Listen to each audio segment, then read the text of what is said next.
Welcome to the Quickbooks video series, hosted by Protea Academy. In episode 24, we'll take a look at journals. Journals are an integral part of accounting. When using QuickBooks, however, be cautious of when and how you use journals. When it comes to accounts receivable, accounts payable, bank, and inventory, I'm a bit skeptical to use a journal because sometimes, especially under inventory, I found that it doesn't always correlate to our reports, especially on the inventory valuation summary. Rather use the source documents provided to you, like a bill, a deposit, or an expense item or an invoice. At your last resort, use a journal.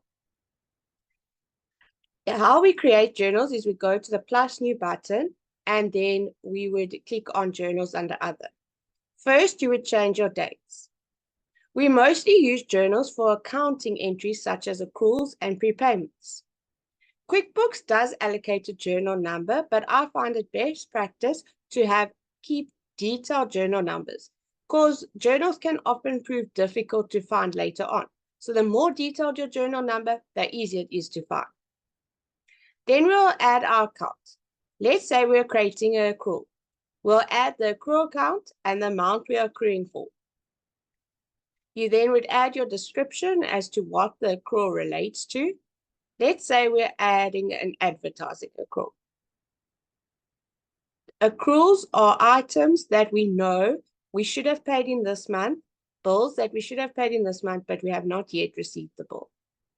We then select the corresponding entry like advertising and marketing, which is the expense account. You can add the vendor name of which it would relate to under the name function.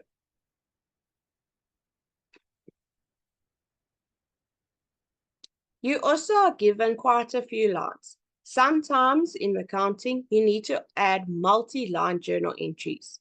So they offer you a lot of lines and you can add more lines at the bottom by clicking the add line button. The clear items button will then clear the journal we've already entered. In the memo column, you can add a lot more detail to what your entry relates to. So I can say this is the advertising bill that we have not yet received for September, and you can maybe add which vendor you're waiting for the bill from. You can also then add an attachment if there is anything to add. And that's all you need to fill in to create your journal entries. At the bottom, you have your usual functions, save and close, save and new, and save. Let's click on save so we can see some of the options that appear. One of the nicest options you have is the reverse entry, especially when it comes to accruals, because accruals generally get reversed out the following month. So by clicking the reverse entry, this reverses the journal entry as of the first of the next month. You'll know a reversal entry because it adds an R to the end of your journal name. Sometimes you might need to shorten the name because the journal number is limited to a certain number of characters. Let's save and keep looking at our options. We can also make a journal a reoccurring entry. We have looked at reoccurring entries in the past and know that we need to select our frequency, how many days it should take to reoccur, and when the reoccurring should end. Let's cancel the reoccurring for now to look at the more options. Over here, we have the copy function. This is also a great function to click if you need to copy the accrual for next month and maybe just change the amount and the date. You can also then delete, or you can click on transaction journal. It's not that helpful for this entry because we're already creating the journal. So it will just show you exactly what the screen shows you. And then you also have your audit report where you can see exactly who changed an item in the journal, when it was created, and if any changes took place, when those took place. So let's save and close our journal entries.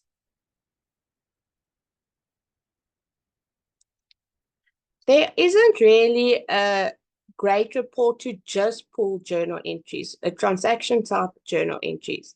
And journal entries are often hard to find because they don't have the items like under expenses, we can go to bills, or sales, we can go to invoices and then look up the bill or invoice from there.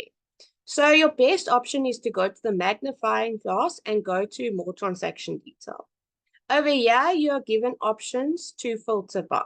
And you can filter by transaction type, journal.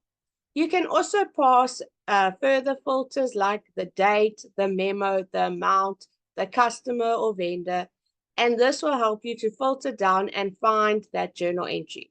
Over here, if you know the journal number, as we spoke about before, this makes it a lot easier to find. And that way, if you have a lot of journals, you can then filter down to find your exact journal.